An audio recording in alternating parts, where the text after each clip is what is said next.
Hi friend, this is Asim from Campus Law Center, Faculty of Law, University of Delhi. Today I would like to discuss landmark topic of company law which is mentioned in our case mat.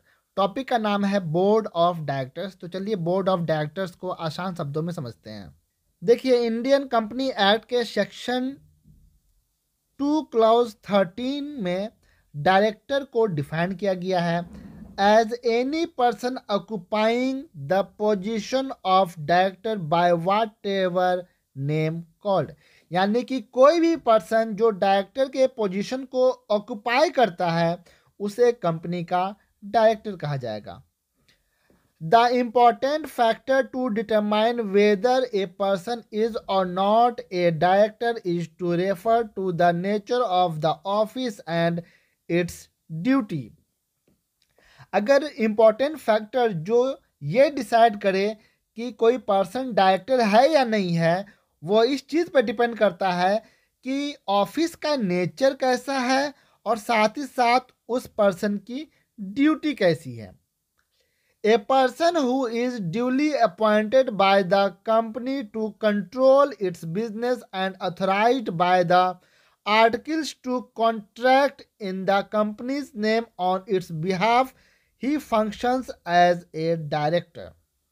यानी कि कोई भी person जो duly appoint किया गया है company के द्वारा, जो कंपनी के बिजनेस को कंट्रोल करे या फिर आर्टिकल्स के माध्यम से कंपनी का कोई कॉन्ट्रैक्ट करे कंपनी के नाम पर, उसे ही डायरेक्टर कहा जाएगा। If a person performs the function of a director he would be termed as a director in the eyes of law even though he may be named differently. अगर कोई person director के function को perform कर रहा हो और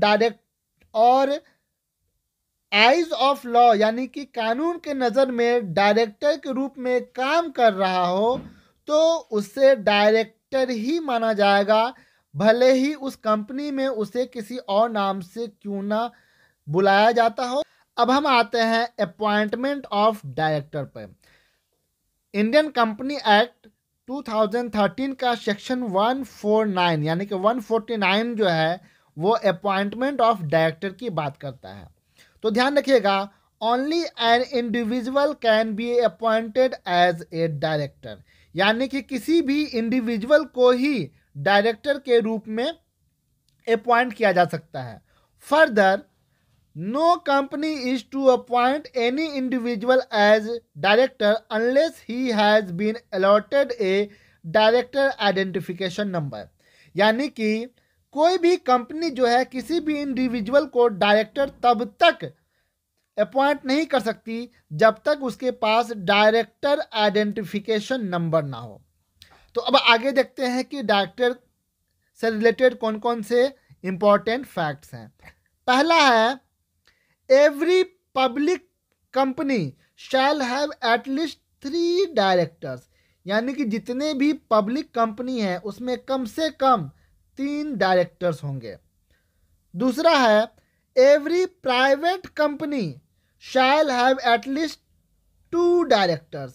यानी कि जितने भी प्राइवेट कंपनी है उसके पास कम से कम 2 डायरेक्टर होना जरूरी है। तीसरा है, maximum number of directors in A company is 15। यानी कि 15 से ज़्यादा किसी भी कंपनी में डायरेक्टर नहीं हो सकते हैं। चौथा है, companies are required to appoint at least 1 women director. यानी कि कंपनी जो है कम से कम एक महिला डायरेक्टर को अपॉइंट करेगी। और पांचवा है, in case of 1 person company only 1 director is compulsory. अब जिस कंपनी में सिर्फ एक ही पर्सन है तो वहाँ पर 2, 3 या 15 डायरेक्टर अपॉइंट करने की ज़रूरत नहीं है, वहाँ पर सिर्फ एक ही डायरेक्टर को अपॉइंट किया जाएगा।